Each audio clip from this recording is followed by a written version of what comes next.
बिस्मिल्लाहिर्रहमानिर्रहीम। हमारा आज का टॉपिक है ऑर्बिटल मैग्नेटिज्म। इसमें हमने मैग्नेटिक मोमेंट पढ़ना है, gyromagnetic ratio, Bohr magneton, talk on a magnetic dipole and magnetic potential energy पढ़ना है। हम जानते हैं कि जो इलेक्ट्रॉन होता है जब वो रिवॉल्व करता है around the nucleus, due to this motion of electron what is produced, magnetic effect is produced and this magnetic effect is produced within this atom. When this atom is placed in external magnetic field, then it is subject to some forces and torques. So all these interactions all these interaction can all be described in terms of a single property of atom called the magnetic dipole moment. इसे हम magnetic dipole moment कहेंगे। तो इसे calculate करने के लिए हम क्या करते हैं, इसे कैलकुलेट करने के लिए हम एनालॉजी लेते हैं एक करंट कैरिंग लूप की। सपोज ये एक करंट कैरिंग लूप है, यहाँ पे देखें, यहाँ से ये एक करंट कैरिंग लूप है। जब इसमें से करंट निकलता है तो इसकी वजह से भी मैग्नेटिक डायपोल बनती है। अब हमें पता है ना कि जब एक तार में से करंट निकलता है तो मैग्नेटिक फील्ड बनती है, और उस मैग्नेटिक फील्ड की वजह से जो मैग्नेटिक मोमेंट बनती है उसे हम म्यू से शो करते हैं, और वो इक्वल है किस चीज़ के, आई एक है, यानी जितनी the product of current and area of the loop. This is what? This is magnetic moment. Okay, so now if the charge moving is Q, and due to this this charge the current will be due to this charge the current will be Q upon T, and this T is the period, the orbital period. इसे हम orbital period कहते हैं। And what is area per unit time? The area swept per unit time by the charge is equal to the angular momentum, the magnitude of the angular momentum divided by twice the mass of the particle। सही है, तो इसे हम proof भी बड़ी आसानी के साथ कर सकते हैं। देखिए ये जो Q है, यहाँ पे जो मैग्नेटिक जो मोमेंटम है, मोमेंटम किसकी इक्वल है, एम वी आर के, जो मैग्नीट्यूड है इसकी। तो ये एम और वी किसकी इक्वल है, V is equal to theta upon V is equal to जो ये जो सरकमफेरेंस पूरा जो डिस्टेंस है ये किसकी इक्वल है, 2 पाई आर के। तो V is equal to 2 pi R upon this T, and this is what, this is r. So now we got what, we got m 2m upon t, and this is pi r square, and this pi r square is equal to what, this is equal to v. So we get mu we get what, L, the magnitude of L is equal to 2m upon t, and this is area. Okay, so this is what, 2m upon t, and this is area. Pi r square is equal to area. Okay, now area upon t is equal to what, area upon t is equal to the magnitude of the angular momentum upon twice the mass of the particle, right? So this is the case. Area upon t is equal to the magnitude of angular momentum twice the mass. Okay, now we see that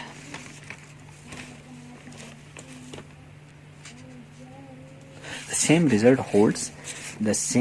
holds for orbital motion of any kind. So किसी भी तरह की orbital motion हो तो इसी तरह के results आएंगे, आई ए, और फिर I is equal to Q upon T, और A is equal to angular momentum divided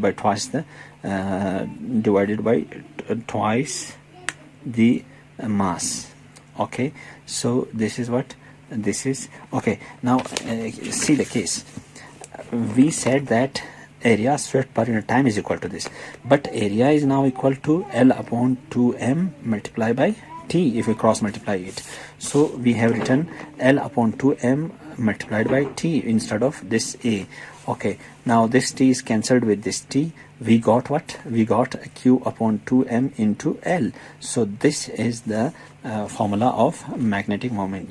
Okay, now we are going to define magnetic moment. The property of magnet, the property of magnet that interacts with an applied field to give a mechanical moment is called magnetic moment. Okay. अब magnetic moment यानी जो property of magnet है, जब वो external magnetic field में हम उसे रखते हैं और उससे हमें एक मैकेनिकल मोमेंट, एक मोशन मिलता है, इंटरेक्शंस होते हैं, फोर्स, टॉर्क वगैरह, उसे हम क्या कहते हैं, magnetic moment. Okay, so this is the definition, the property of magnet that interacts with N applied field to give a mechanical moment. Okay, now the magnetic moment vector is directed along the angular momentum vector, and its magnitude is fixed by the proportionality constant q upon 2m, called the gyromagnetic ratio. Okay, now see here, this was our formula. Mu is equal to what? Mu is equal to IA. What is this I? This is I was equal to Q upon T, and what is A? A is equal to L to M into T. This T is cancelled with this T, so we got what? We got mu is equal to Q upon 2M into L. Q upon 2M, mu is equal to Q upon 2M into L. Okay, so we say that the magnitude of the magnetic moment is defined by this q upon 2m. We have written this here. The magnetic moment vector is directed along the direction of the angular momentum. Okay, so its direction is along the direction of angular momentum, as angular momentum was the direction of angular momentum was described by what? By right hand rule. हम right hand rule से direction of magnetic direction of angular momentum को find करते थे. तो जो mu है इसकी direction भी हम इसी तरह से राइट हैंड रूल से फाइंड करते हैं, और इसकी जो डायरेक्शन होती है ना मैग्नेटिक, वो परपेंडिकुलर होती है ऑन दी ये प्लेन पर परपेंडिकुलर होती है. सही है. जो इलेक्ट्रॉन की मोशन होती है ना जिस सर्कल में, उस सर्कल के परपेंडिकुलर होती है मैग्नेटिक मोमेंट की डायरेक्शन. और वही जिस तरह की एंगुलर मोमेंटम की थी, वो भी तो इस तरह परपेंडिकुलर थी, राइट हैंड रूल से हम फाइंड करते थे. तो डायरेक्शन तो इसके इक्वल है. और मैग्नीट्यूड की जब बात करें तो यहाँ देखिए, and its magnitude is fixed by what? Proportionality constant q upon 2m. This q upon 2m is proportionality constant. Okay, now we say that this is directly proportional to L, and q upon 2m is proportionality constant. Okay, this q upon 2m is called the gyromagnetic ratio. Okay, so what is gyromagnetic ratio? This is the ratio of magnetic moment of a spinning charged particle to its angular momentum. This is magnetic moment and this is angular momentum. This ratio is called, this ratio which is equal to q upon 2m. Let's see it from here. Mu upon L is equal to, आप L यहाँ पे आए, यहाँ पे ले आए, तो हमारे पास mu upon L किसकी इक्वल होगा? q upon 2m के इक्वल होगा. फॉर इलेक्ट्रॉन q किसकी इक्वल होता है? माइनस e की इक्वल होता है. So the direction of mu is opposite. जैसे यहाँ पे हमने कहा कि इसकी डायरेक्शन क्या होती है? परपेंडिकुलर होती है. तो इलेक्ट्रॉन के केस में ये डायरेक्शन नीचे की तरफ होगी, ऑपोजिट होगी. अच्छा, अब हम बोर मैग्नेटोन को देखते हैं. सही है. What is Bohr magneton on the atomic scale? अब जब एटॉमिक स्केल पे आते हैं, सही है, वहाँ पे जो elemental unit of angular momentum है वो h बार है. एंगुलर मोमेंटम का जो एलिमेंटल यूनिट है वो क्या होता है? h बार. ये अभी मैं यहाँ पे आपको प्रूफ करके बताता हूँ. It follows that natural unit for atomic moments is the quantity e h bar upon 2m. यहाँ पे जैसे यहाँ पे हमने क्या लिखा था? q अपॉन 2ml था, q, लेकिन वहाँ पे एटॉमिक स्केल में हम q की जगह e पुट करेंगे, तो e अपॉन 2m और l की जगह h बार लिखेंगे. ये असल में l is equal to NH bar होता है. तो n को अगर हम 1 मान ले तो सिर्फ h बार हम लिखेंगे. ये देखिए, EH bar upon 2m is called Bohr magneton. ये जो EH बार अपॉन 2m है, इसको हम क्या कहते हैं? Bohr magneton. And designated by what? By symbol mu B. इसको म्यू बी से हम शो करते हैं. So what is Bohr magneton? This is the elemental unit of, okay, no, on the atomic scale, the elemental unit of angular momentum is h bar. It follows that the natural unit for atomic moments is the quantity h bar upon 2me, called the Bohr magneton, and designated by the symbol mu b. Okay, its SI unit is what? Its SI unit is joule per Tesla. So Bohr magneton is natural unit of what? It's the natural unit of magnetic moment for electron, and its value is its formula is Eh bar upon 2m, and its unit is joule per Tesla. Okay, let's see what is how the unit of this Bohr magneton is joule per Tesla. The formula for Bohr magneton is mu b is equal to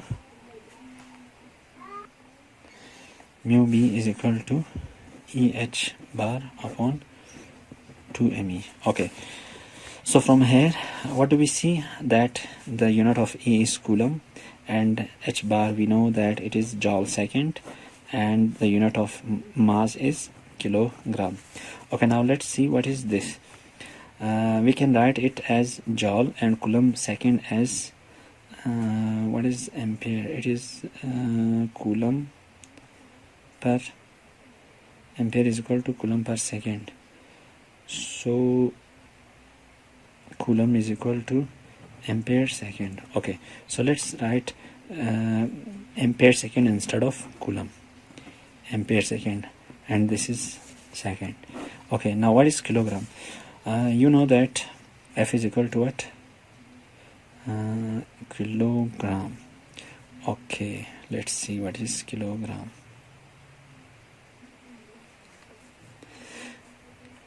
You know that 1 Newton is equal to kilogram metre per second square यानी MA, और इसमें अगर आप kilogram को देखें तो ये equal है न्यूटन पर मीटर per second square.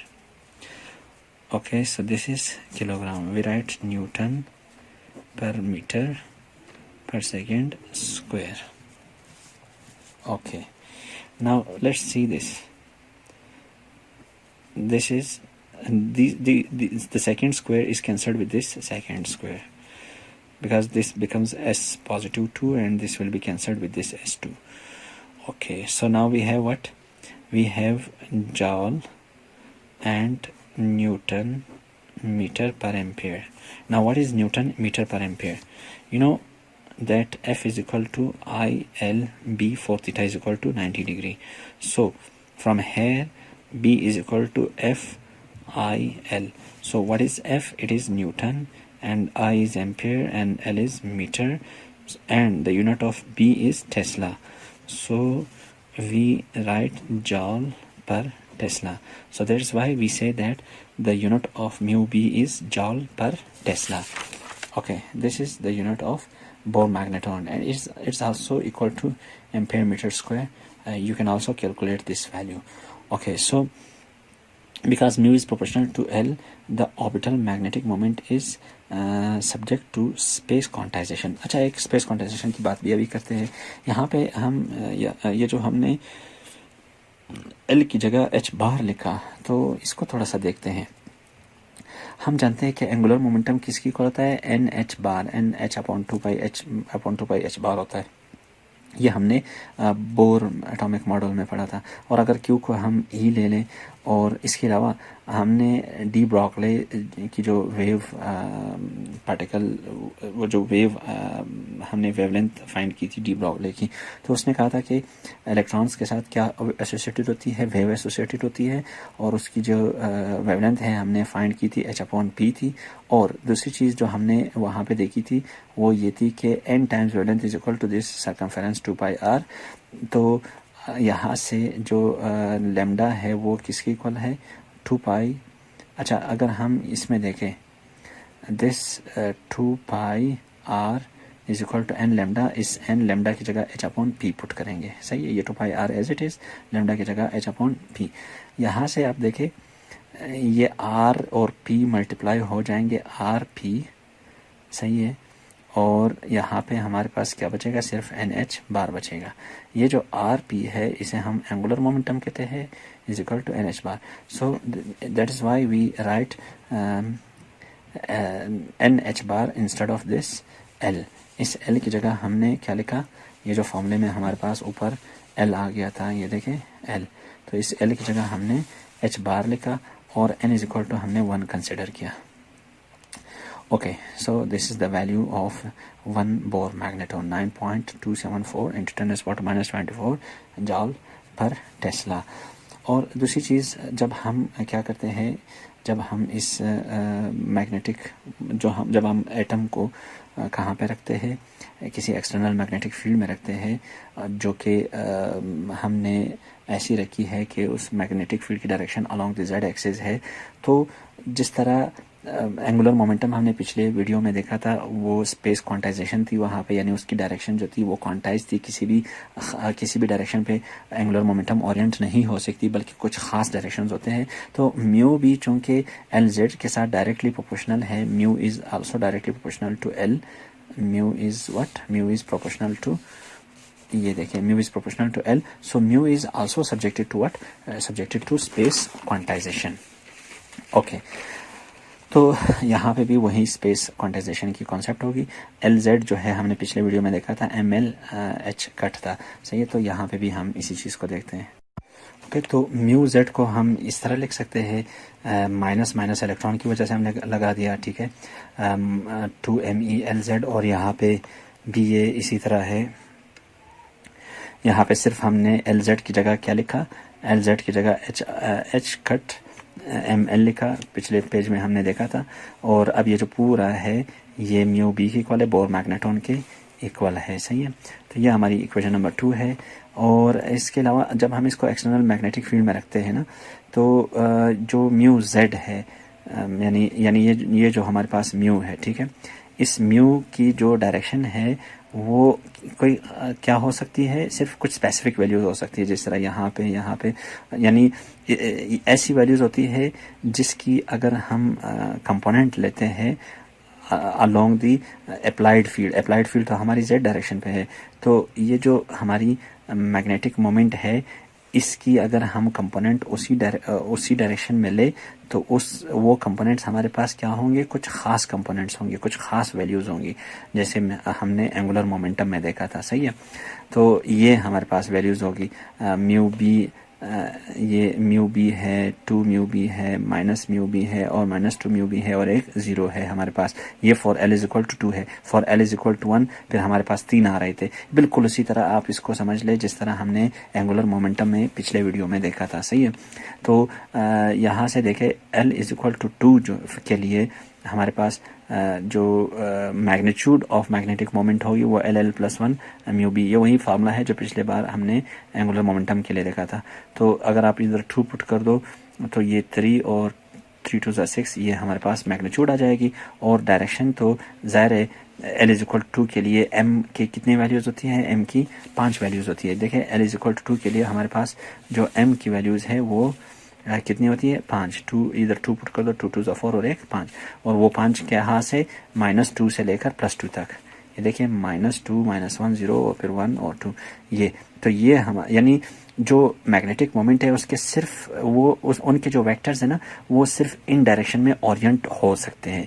ये वो डायरेक्शन है जिनकी अगर जेड कंपोनेंट्स लिए जाए तो हमें ये वैल्यूज मिलेंगी। तो सिर्फ इन डायरेक्शंस में जो मैग्नेटिक मोमेंट है वो ओरिएंट हो सकता है। और इसको हम स्पेस क्वांटाइजेशन कहते हैं, ठीक है। यानी जो डायरेक्शन है मैग्नेटिक मोमेंट की वो क्वांटाइज्ड है, सिर्फ कुछ स्पेसिफिक फिक्स वैल्यूज है, कहीं भी कोई भी वैल्यू ये नहीं ले सकता। तो इसको क्वांटाइजेशन कहते हैं। और ये स्पेस में क्वांटाइज्ड होता है, इसलिए इसे हम स्पेस क्वांटाइजेशन कहते हैं। अच्छा, नेक्स्ट हम देखते हैं कि ये तो वही है, एल के लिए था ये फॉर्मूला, तो बी के लिए भी यही है, हमने इसको भी आप देख लेना। अच्छा, the orientation in space and Z component, ये तो हमने देख लिया था, ठीक है। अब देखें, अगर हम एटम को प्लेस करते हैं किसी एक्सटर्नल मैग्नेटिक फील्ड में, तो उस एटम पे टॉर्क लगेगा, और वो जो टॉर्क होगा वो क्रॉस प्रोडक्ट होगा म्यू और बी के, यानी एक्स अप्लाइड फील्ड और मैग्नेटिक मोमेंट। और अगर आप इसको इस तरह लिखे तो ये म्यू बी साइन थीटा आ जाता है, ठीक है, मैग्नीट्यूड वाइज अगर आप इसको देखते हैं तो। और फिर थीटा क्या है? Theta is angle between mu and B. Okay, now let's see what is magnetic potential energy. The work of torque to produce an angular displacement theta is dw is equal to torque D theta. अच्छा, work of torque कैसे होता है? देखिए, एक तो हमने work पढ़ा था वर्क किस चीज़ की इक्वल होता है, इंटीग्रेशन dx, f dx। अब देखें अगर आप इसको ऐसे कर दें, f क्या होता है, टॉक। अगर आप देखें टॉक, तो टॉक किसकी इक्वल होता है, सपोज ये f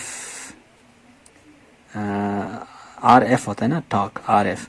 तो अगर आप इसको देखते हैं यहाँ से f किसकी इक्वल होता है, f is equal to torque upon R. R आप कोई डिस्प्लेसमेंट वगैरह भी ले सकते हैं, तो आप इसको f की जगह आप क्या लिख सकते हैं, टॉक अपॉन यहाँ पे r ले और ये dx है, और dx अपॉन r क्या होता है, dx अपॉन r ये d थीटा होता है। या आप इसको s ले लें, सपोज आप यहाँ से यहाँ तक इसको ds ले लें, तो ds अपॉन r क्या होता है, आपने थीटा पढ़ा है ना, s अपॉन r। तो यहाँ से अगर ये छोटी सी चेंज इसमें आती है ds, तो फिर ये d थीटा होगा। So that's why we write what, ये इस dx dr की जगह हम क्या लिखेंगे, ये टॉक, और इसकी जगह हम d थीटा लिखेंगे, सही है। तो इस वजह से हमने जो वर्क का फॉर्मूला क्या लिखा हुआ है, ये लिखा हुआ है टॉक डी थीटा। ओके, तो टॉक जो है अब ये किसकी इक्वल है, म्यू बी के इक्वल है, म्यू बी साइन थीटा, और ये D theta as it is. Okay, so the minus sign this signifies that the external torque must oppose the produced by the magnetic field। भी जो torque magnetic field की वजह से produce होती है, उस टॉर्क को एक्सटर्नल फील्ड क्या करती है, जो एक्सटर्नल फील्ड से external torque must oppose the torque which is produced by external magnetic field। Okay, now अगर आप इनको इंटीग्रेट कर दे तो हमारे पास ये आ जाएगा, साइन थीटा का माइनस कॉस थीटा हो जाएगा। तो इस तरह से ये माइनस माइनस प्लस हो जाता है, म्यू बी कॉस थीटा। ये हमारी वर्क की जो है क्वांटिटी होगी। अच्छा, अब वो जो कॉस थीटा आया था हम इसको डॉट प्रोडक्ट में लिख सकते हैं, work W is equal to mu dot B. Okay, this work is now stored as orientational potential energy, और ये जो है नेगेटिव साइन के साथ हम इसको लिखेंगे, और क्योंकि जो वर्क हमने किया वो स्टोर हुआ, वो जो टॉर्क की वजह से वर्क हुआ वो वर्क उस मैग्नेटिक मोमेंट में स्टोर हो जाता है, उसे हम orientational potential magnetic potential energy कहते हैं, और ये इसका फॉर्मूला है। ये हमारा इक्वेशन नंबर 3 है। अब अगर हम इक्वेशन 1, 2, 3 वगैरह को देखें, तो ये जो u हमारे पास आया हुआ है z डायरेक्शन में म्यू z डॉट बी लिखेंगे, और म्यू z जो है वो फिर हमारे पास पिछले इक्वेशन 2 में हमने देखा था e upon 2me l z है, तो इसकी जगह हम ये लिख देते हैं, ये माइनस माइनस प्लस हो जाएगा, और फिर हमने एल जेड की जगह वापस एच बार एम एल भी लिख सकते हैं, सही है। तो अब ये जो E अपॉन 2me एच बार है उसकी जगह हमने म्यू बी बोर मैग्नेटोन लिख दिया, और यहाँ पे हमारे पास बी एम एल बच गया। ये पोटेंशियल एनर्जी है जो स्टोर हुई है, सही है। अब जो टोटल एनर्जी है वो किसकी इक्वल होती है, जो टोटल एनर्जी है वो इक्वल होती है some energy which already exist and some energy due to work done by the torque, because वो जो वर्क डन टॉर्क की वजह से हुआ वो as a potential energy store हुआ, तो जो टोटल एनर्जी होगी वो सम होगी उन दोनों एनर्जीज की। ये ई नोड है और ये एम एल म्यू बी है, ठीक है। अब जो ये जो ई नोड है जो पहले से एग्जिस्ट करती है, ये एनर्जी हमें पता है ये डिपेंड करती है किस चीज़ पे, प्रिंसिपल क्वांटम नंबर पे। ये हमने पढ़ा था E इक्वल टू NHF, ठीक है। तो ये एनर्जी हमारी उस पर डिपेंड करती है। ओके, तो आज के लिए यही काफ़ी है। इंशाल्लाह नेक्स्ट डे हमारा जो टॉपिक होगा ग़ालिबन वो ज़ीमान इफ़ेक्ट होगा, तो इंशाल्लाह हम नेक्स्ट डे देखते हैं उस टॉपिक को।